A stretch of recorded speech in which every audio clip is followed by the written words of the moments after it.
Allô? Bonjour à tous. Je vais parler en français pour changer un peu.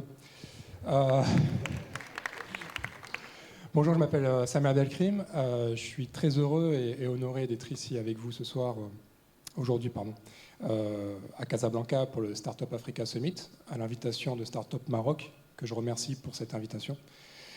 Je vais parler aujourd'hui des écosystèmes, de l'émergence des écosystèmes startup en Afrique, plus le côté écosystème, le côté communauté, les tech hubs, les incubateurs, par rapport à ce que j'ai vu depuis maintenant 2 ans. Je vais revenir sur le projet, mais rapidement, je vais présenter un petit peu ce que je fais avec mon équipe, avec mes associés dans les pays émergents. Donc, la prochaine. Ouais. Donc, alors, StartupBricks, quelques mots sur StartupBricks. Donc, StartupBricks, c'est une société de conseil en innovation dans les pays émergents qu'on a créée il y a maintenant 3 ans, en 2013. Pour ma part, je couvre l'Afrique. Mon associé Arnaud Auger, lui, est basé en Inde, à Bangalore. Et concrètement, ce que nous faisons au jour le jour avec StartupBricks, c'est que nous explorons les écosystèmes. Nous identifions les innovateurs, les startups disruptives des pays émergents, les lieux d'innovation, les incubateurs, et nous les connectons avec ceux pour qui on travaille, notamment des acteurs de la French Tech, des startups, des multinationales, dans plusieurs secteurs, du numérique à la santé, et nous les connectons avec les écosystèmes des pays émergents. Nous vivons en fait sur le terrain depuis 2013. Arnaud, comme je disais, en Inde. Et moi, depuis maintenant 2 ans, j'ai lancé une initiative qui s'appelle Tech Afrique. Tech Afrique, qui est une exploration sur le terrain des écosystèmes start-up en Afrique. Donc, je suis allé jusqu'à présent j'ai exploré 15 pays. De l'Afrique de l'Ouest, je suis allé au Sénégal, en Mauritanie, au Mali, Togo, Bénin, Nigeria, Ghana. Côte d'Ivoire, je suis aussi également allé en Afrique de l'Est, Kenya, Rwanda, je suis allé en Afrique du Sud, Botswana. Bien sûr, j'ai eu la chance, bien entendu, d'aller en Afrique du Nord, j'ai eu la chance de participer à des événements au Maroc, en Algérie. Mais dans cette présentation, je vais faire volontairement un pas de côté pour regarder un peu plus ce qui se passe en Afrique subsaharienne et plus particulièrement en Afrique de l'Ouest, qui est la région que je connais le mieux pour m'y rendre régulièrement, plusieurs fois chaque année. Et je vais focus durant cette présentation sur 3 key points qui me paraissent très importants lorsqu'on parle d'émergence d'écosystèmes startup, de startup écosystèmes émergents. Ces 3 points qui me paraissent importants sont le support, et notamment les tech hubs pour soutenir les startups, pour soutenir la constitution d'un écosystème d'innovation. Deuxième key point, ce qui me paraît important également et sur lequel j'aimerais mettre un focus, c'est le financement, access to funding. Et le troisième point, c'est le mentoring. Alors, bien sûr, depuis maintenant plusieurs mois, voire même 2-3 ans, il y a une espèce d'énorme engouement pour l'Afrique, pour l'Afrique qui arrive, l'Afrique qui est déjà là, l'Afrique de demain. Il y a tout un narratif qui se construit. Et je pense que l'apogée a été atteint, notamment l'année dernière, au printemps 2015, avec la visite du président Barack Obama au Kenya durant le Global Entrepreneurship Summit, où là, il y a eu un coup de projecteur absolument incroyable sur l'Afrique, et on s'est même mis à parler de l'Afrique comme étant déjà la nouvelle Chine ou la nouvelle Silicon Valley internationale, non pas après-demain, mais déjà demain, donc ça va un peu vite. Je pense qu'il faut rester assez humble et réaliste, dans le sens où les écosystèmes start-up en Afrique sont vraiment encore à leur enfance, sont encore balbutiants, sont en cours de constitution, même si les choses vont très vite. Alors je ne dis pas que ce narratif est une mauvaise chose, il a un avantage, c'est qu'il permet à des investisseurs qui n'ont pas l'Afrique dans leur shortlist de s'intéresser à ce qui se passe à l'Afrique, de mettre un peu plus dans leur scope des startups africaines, parce que comme ils voient justement cette espèce de nouvel engouement pour le continent, ils se disent peut-être qu'on passe à côté de quelque chose, peut-être qu'on passe à côté du prochain Uber, peut-être que le prochain Uber sera africain et on n'a pas envie de passer à côté. Mais soyons quand même assez humbles, parce que les challenges sont absolument immenses et l'Afrique n'est pas encore la Silicon Valley, même si les choses vont très vite. Et ce n'est pas exclu que dans 5-10 ans, on pourra parler de l'Afrique comme étant, dans son ensemble, le continent comme étant un global player sur la roadmap de l'innovation internationale. Alors, Une leçon que j'ai apprise sur le terrain, c'est que, contrairement à d'autres parties du monde, dans les pays africains, la constitution des écosystèmes, elle est extrêmement organique. Elle vient vraiment de la base, par le bas, par les entrepreneurs. Lorsque on regarde, par exemple, les pays développés, les pays d'Europe, si on regarde, par exemple, la Silicon Valley, le poids, le pouvoir, l'impulsion publique, des pouvoirs publics, elle est très importante pour amorcer un écosystème d'innovation. Si on regarde la Silicon Valley, c'est souvent ce qu'on a appelé la défense américaine, le complexe militaro-industriel et la politique publique de recherche et développement qui a été à l'origine, qui a planté les premières seeds qui ont permis d'éclore et de développement de la Silicon Valley. En Europe aussi, les pouvoirs publics sont extrêmement engagés pour soutenir les startups et l'innovation. Il y a des pays émergents de plus en plus où l'État, les politiques publiques sont clairement en faveur des entrepreneurs, les soutiennent de plus en plus. Si on regarde en Amérique latine, un des exemples plus connus, c'est le Chili avec le programme Startup Chile, où là, il y a des modèles extrêmement bien calibrés, très agressifs pour faire venir les meilleurs talents du monde à Santiago, les accélérer, les accompagner dans la création de leur start-up et même de les financer. Il y a vraiment des programmes spécifiques de financement des start-up chiliennes et internationales au Chili. Singapour aussi, c'est un exemple intéressant. Singapour, c'est véritablement le gouvernement qui se met à l'avant-garde de l'innovation. C'est le gouvernement qui impulse l'innovation. En Afrique, c'est pas du tout pareil. Dans la grande majorité des pays africains, comme on dit en anglais, les tech entrepreneurs, they are on their own. Ils doivent se débrouiller tout seuls. Et très clairement, à part quelques rares exceptions, notamment le Kenya, mais aussi le Rwanda qui se projette et qui se vit déjà comme étant une start-up nation africaine très ambitieuse, qui vient de digitaliser l'intégralité de son administration et de ses services publics, qui lance dans les prochains mois, en 2016, j'avais rencontré le ministre des TIC du Rwanda il y a quelques mois. Il lance printemps 2016 un fonds d'investissement pour les startups rwandaises qui sera abondé à hauteur de 100 millions de dollars pour le Rwanda, mais aussi pour attirer des talents internationaux au Rwanda. Il s'agit clairement d'exceptions lorsqu'on regarde un peu le landscape des politiques publiques d'innovation en Afrique. Alors, j'aime beaucoup cette photo parce qu'elle illustre, selon moi, comment est-ce que ces écosystèmes se créent dans des environnements qui ne sont pas forcément pro-business, des gouvernements qui ne comprennent pas forcément le fonctionnement des startups. Et pourtant, si on prend l'exemple du Nigeria, donc là en fait je suis sur le toit du CC Hub. Le CC Hub, c'est le principal incubateur, l'un des lieux d'innovation les plus vibrants du Nigeria. Et c'est autour du CC Hub que l'écosystème startup nigérien, qui aujourd'hui est très agressif, très international, très puissant, est en train de se développer. En fait, en l'espace de 4 ans, le CC Hub est parvenu à devenir le centre de gravité de l'écosystème tech nigérien. Le Nigeria, pour les chiffres, c'est 170 millions d'habitants. Si on prend juste la capitale Lagos, c'est 26 millions d'habitants. Si on prend l'ensemble de la zone métropolitaine, pour vous donner une idée, la Côte d'Ivoire dans son entier, c'est entre 21 et 23 millions d'habitants. Donc la seule ville de Lagos, où j'étais là avec cet entrepreneur, pèse plus que la ville de Lagos, que la Côte d'Ivoire dans son entier. Et il y a toute une communauté de startups, d'entrepreneurs, d'innovateurs qui se sont fédérés autour de ce CC Hub et de manière très organique, par le bas, ont créé, bâti brique par brique cet écosystème. Lorsque je les ai rencontrés il y a 3 mois, ils m'ont expliqué, ils m'ont raconté un peu leur histoire. En fait, en 2012, il y a un groupe de Nigérians de ce quartier qui s'appelle Yaba, donc c'est un quartier de Lagos qui est très, très, très populaire, qui a beaucoup de difficultés, insécurité. Tout ce qui est waste management, il faut savoir que Lagos, rien que Lagos produit chaque jour 10 000 tonnes de déchets ménagers, qu'elle ne sait pas comment les gérer. Problème d'infrastructure, les trafics qui sont absolument incroyables au Nigeria, à Lagos en tout cas. La corruption à tous les étages.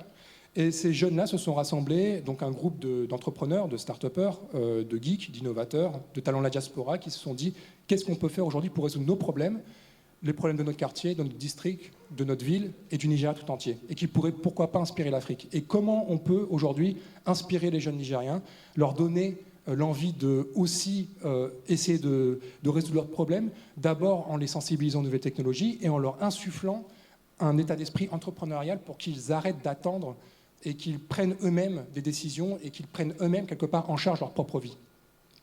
Et donc ils se sont dit, on va commencer par faire un bootcamp, puis un hackathon. Donc nous sommes toujours en 2012. Ils organisent des événements qui réunissent plusieurs talents jeunes nigériens qui parfois n'avaient n'avaient jamais touché un clavier de leur vie, mais des profils un peu divers qui vont former des équipes, qui se réunissent autour idées qui deviendront ensuite des startups qui non seulement sont encore en vie aujourd'hui, mais en plus génèrent du revenu et lèvent même des fonds. Je peux prendre deux exemples qui ont été un peu plantés, deux graines qui ont été plantées à l'occasion de ces bootcamps-là. C'est Budgit, c'est une application mobile qui permet de traquer les malversations dans l'administration nigériane, qui aujourd'hui non seulement se développe extrêmement rapidement au Nigeria, mais lève des fonds. Également Recyclers, je vous parlais tout à l'heure de la grosse problématique des déchets au Nigeria. Il n'y a pas de service public de collecte des déchets, il n'y a pas de traitement des déchets. Il y a une décharge absolument gigantesque de déchets à côté de l'aéroport Murtala Mohamed qui est au nord de Lagos. Et il n'y a pas de structure de politique publique pour gérer ça. Donc ce sont les entrepreneurs eux-mêmes qui le gèrent. Et Recyclers gagne de l'argent, donc c'est une start-up sociale mais qui fait du profit et qui permet justement de gérer la collecte des déchets à la place de l'État qui ne fait pas son travail. Et oui, lorsqu'ils se sont réunis, lorsqu'ils ont vu le résultat justement du pouvoir des communautés, ils se sont dit il faudrait qu'on arrive à créer cet état d'esprit, ce mindset et maintenir cette communauté en vie tous les jours finalement. Pas une fois tous les 6 mois pour un événement, mais tous les jours. Comment il faut faire? Et ils se sont dit bon, on va créer un hub. Et ils ont créé CC Hub. CC Hub qui est aujourd'hui un petit peu l'épicentre de l'écosystème startup à Lagos et au Nigeria. Et qui est aujourd'hui, CC Hub, donc là on voit un peu le quartier, donc là on est sur le 6e étage, on a la vue sur absolument le lagon de Lagos, etc. CC Hub est en train de devenir en fait alors toute proportion gardée bien sûr, une sorte de Silicon Valley à la nigériane, c'est-à-dire que toutes les tech startups du Nigeria, et pas les moindres, celles qui marchent bien actuellement, qui lèvent des fonds dans les fintech, je pourrais citer quelques noms après, viennent s'installer autour de CC Hub parce que le gouvernement a suivi en fait. Le gouvernement est venu après, au bout de 3-4 ans, le gouvernement s'est dit il se passe quelque chose, et on va accompagner cet écosystème. Et aujourd'hui, Yaba, c'est l'un des quartiers de Lagos qui dispose de la fibre optique, et c'est l'un des très rares quartiers qui dispose de la fibre optique, ce qui fait qu'aujourd'hui, il y a une espèce de cluster numérique from scratch, parti de rien, qui est en train de se créer à Lagos, en symbiose avec les habitants.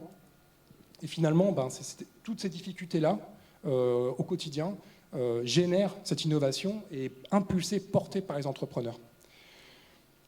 Il y a d'autres exemples d'écosystèmes qui se créent de manière très organique. Alors bien sûr, le plus connu que l'on voit souvent dans la presse, c'est le Kenya. Il y a un narratif et un historique très puissant au Kenya. Le narratif est très puissant au Kenya. En 2007, bien sûr, avec M-Pesa, qui n'est pas une start-up, mais un produit d'un opérateur télécom qui s'appelle Safaricom. Il faut bien, à chaque fois je le répète parce que souvent les gens pensent que c'est une petite start-up qui a été imaginée dans un garage. Non, c'est pas.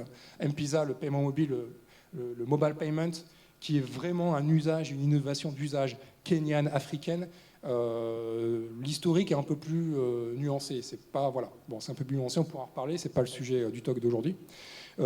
Mais par contre, l'usage, le fait que l'exécution de ce produit et son appropriation par toute une nation, en fait, parce que si on regarde les chiffres, alors il y a plusieurs sources, mais grosso modo, on estime qu'à peu près il y a un bon tiers en fait, du PIB kényan qui transite par le mobile payment, et l'effet concret il est très puissant, c'est-à-dire que tout un pan de l'économie informelle bascule dans le formel parce que soudainement, des Africains, des Kenyans qui n'avaient jamais mis les pieds dans une agence bancaire sont bancarisés grâce au mobile payment. Mais le Kenya est intéressant parce que là aussi, les premières communautés tech extrêmement impliquées ont vu le jour, et tout de suite on crée un espace qui s'appelle iHub, qui est un petit peu dans le narratif la Mecque des écosystèmes start-up en Afrique. Voilà, avec un aura très puissant, avec Ushaidi, tout un historique d'action effectivement qui leur donne une certaine antériorité. Mais en Afrique francophone, par exemple, il y a un exemple que moi j'admire beaucoup, c'est celui du Sénégal. Si on prend par exemple avant 2011, 2010, 2009, il n'y avait pas véritablement de vraies communautés technologiques au Sénégal. Il y avait notamment dans le Libre, il y avait quelques communautés, mais qu'il n'y avait pas vraiment de masse critique. Et c'est avec l'arrivée des premiers espaces, des premiers hubs, les premiers incubateurs technologiques, les premiers espaces de coworking, qu'il y a eu une masse critique d'entrepreneurs, de start-up, des communautés se sont agrégées et ont commencé à travailler ensemble. Et aujourd'hui, le Sénégal, si on regarde toute la zone Afrique francophone, le Sénégal, c'est, je pense, l'un des écosystèmes les plus avancés. Si on regarde les chiffres un peu macro, notamment ceux qui sont produits par McKinsey, le IGDP, c'est la part de l'Internet dans la production de richesse, dans le GDP, dans le PIB. Ben, le Sénégal, c'est l'un des pays, sous cet angle-là, les plus diversifiés, les plus connectés à l'économie numérique. Et d'ailleurs, c'est pas pour rien que les global players, par exemple Google, IBM ou Microsoft, ont tous ouvert en fait leur siège à Dakar, capitale du Sénégal, pour piloter, pour travailler avec l'écosystème et pour piloter toutes leurs opérations en Afrique francophone. Alors, le second, oui, donc ça commence par un tech hub et par une communauté. Ce sont les communautés qui prennent l'initiative, qui créent l'écosystème. Le gouvernement arrive après en backup. Juste en 2 mots, si la thématique des tech hubs, des incubateurs et des espaces d'innovation vous intéresse, Startup Bricks a coproduit avec un incubateur nord-sud qui s'appelle Bondinov une publication de pratiquement 100 pages sur justement l'état des lieux d'innovation en Afrique, avec un focus sur l'Afrique francophone. Nous l'avons fait en partenariat avec l'OIF, l'Organisation internationale de la francophonie. Alors, la publication va sortir très prochainement. Donc, à la fin de ce talk, si vous voulez que je vous l'envoie quand ça sortira en PDF, vous me donnerez vos coordonnées, je vous l'enverrai. Deuxième key point qui me paraît très essentiel lorsqu'on parle d'émergence d'écosystèmes start-up, c'est l'accès au financement. Alors, il faut être assez honnête.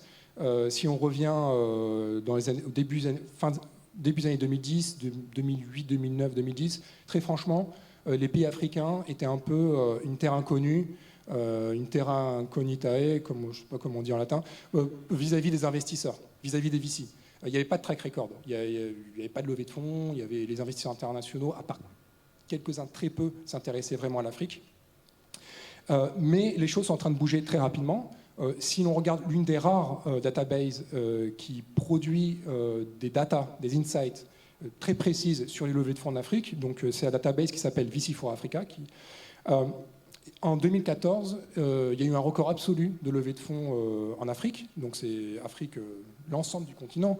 Il y a eu 113 levées de fonds enregistrées, 113 startups qui sont parvenues à lever des fonds auprès d'investisseurs et qui ont permis de générer la création de plusieurs milliers d'emplois. Alors, si on regarde, si on compare le montant, les tickets moyens des levées de fonds en Afrique et ceux de la Silicon Valley, bien sûr, ceux d'Afrique, on va dire, qui sont ridiculeusement petits, tiny, par rapport à ce qu'on peut voir dans la Silicon Valley, quand on parle de valorisation, quand on parle de unicorn, de licorne. Oui, l'Afrique n'a pas encore de licorne. De mémoire, je crois que la plus grosse valorisation d'une entreprise africaine dans les technologies, en plus, elle n'est pas complètement africaine.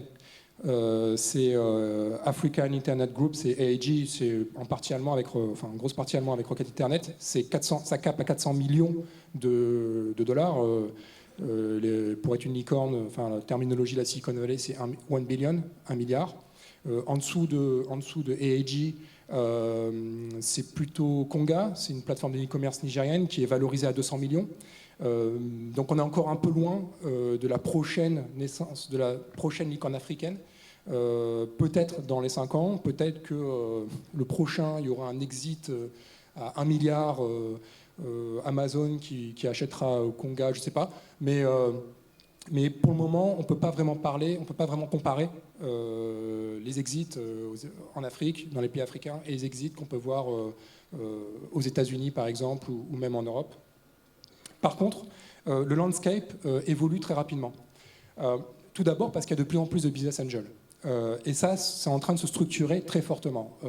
Par exemple, il y a en 2015, tout ça c'est très récent, en 2015, il y a donc une accélération sur un laps de temps très resserré. 2015, la création de l'African Business Angel Network, qui est le réseau panafricain des business angels. Ce réseau-là accompagne et a permis en cascade de donner naissance à des chapters dans chaque pays d'Afrique. Et pas plus tard que fin décembre, j'étais avec le Ivory Coast à Abidjan, j'étais avec le Ivory Coast Business Angel Network, qui est le premier réseau de business angel ivoirien, avec 200 membres, et dont l'objectif est d'atteindre 1000 membres d'ici 2020. Donc c'est demain, c'est dans 4 ans. Avec une stratégie très simple, qui est que, de manière générale, ceux qui ont de l'épargne n'investissent pas dans les startups, dans les produits risqués, innovants, etc. Ils préféreront toujours investir dans l'immobilier, dans le foncier. Il y a un vrai travail d'éducation qui est fait, notamment via ce ABAN, African Business Angel Network, qui est d'éduquer les épargnants à devenir des business angels, à investir de manière avisée, en leur disant, investissez, vous avez un portefeuille, consacrez entre 5 et 10% de votre portefeuille aux startups innovantes, parce que le retour sur investissement peut être extrêmement important, mais prenez ce risque. Et ça marche, parce qu'en Côte d'Ivoire, qui utilise cette méthodologie et qui est accompagnée par ABAN, en 1 an, ils sont passés de 0 à 200 membres. Et ils ont donc c'est un peu technique, mais ils ont une stratégie d'investissement, de partage des risques, de mixer la prise de risque entre l'investissement dans des startups et à la bourse des valeurs, mais qui rassure en fait, parce qu'on ne risque pas tout. Et finalement, ce type de réseau-là commence un peu à grossir, à se développer, à essaimer un peu partout en Afrique. Deuxième axe qui aussi s'associe à un trend qui est observé notamment par des observateurs comme VC for Africa, c'est l'arrivée de plus en plus importante de diaspora angels. Ce sont des talents, des entrepreneurs, des key exécutives qui reviennent dans leur pays d'origine. Parfois, ils accompagnent des startups, ils deviennent mentors, souvent même, et aussi, ils prennent des participations dans ces boîtes et deviennent business angels. Mais de manière plus importante, on observe quand même qu'il y a une industrie du VC, du capital risque, qui commence à émerger en Afrique. Alors, il y a nos amis du Sénégal qui sont là, donc bien sûr, je suis obligé de citer à Dakar la création cette année du premier fonds de capital risque pour les startups sénégalais, qui s'appelle Teranga Capital. Mais je peux aussi citer dans les 10 prochaines années le lancement de 10 fonds d'investissement dans 10 pays d'Afrique, qui va être impulsé par un grand fonds francophone qui s'appelle Investissement et Partenaires. Il y a aussi un trend intéressant qui commence à émerger en Afrique, qui est des fonds incubateurs. Ce sont des incubateurs qui créent des startups technologiques. Et ces incubateurs, maintenant, de plus en plus, lèvent des fonds, créent un véhicule d'investissement au sein de l'incubateur pour directement investir dans cette boîte pour la pousser à scaler à l'international. C'est le cas au Ghana, à Mest. Donc c'est l'incubateur technologique un peu phare à Accra, qui lance un fonds Internet pour attirer dans l'incubateur les meilleures startups africaines et les financer. Et tout de suite, ils les emmènent dans la Silicon Valley. Alors, je parlais du Nigeria. Il y a de plus en... Alors, dans ces datas qui sont fournies, il y a de plus en plus de datas. Les startups qui lèvent le plus de fonds, parce qu'elles sont plus agressives, parce qu'aussi le market size est plus gros, c'est celle du Nigeria. Dans le travel industry, par exemple, avec Hotels.ng qui a levé 1,4, mais aussi dans les fintech. Le fintech, c'est un gros trend qui monte. Il y a des startups qui se débrouillent très bien, comme Paga, SimplePay, etc. Alors, le troisième key point qui me paraît très important, c'est le mentoring. Lorsqu'on parle d'écosystème startup, c'est vraiment un des piliers. Et la vérité, c'est que souvent le mentoring manque et soit insuffisant, soit parfois même existant dans certains pays d'Afrique.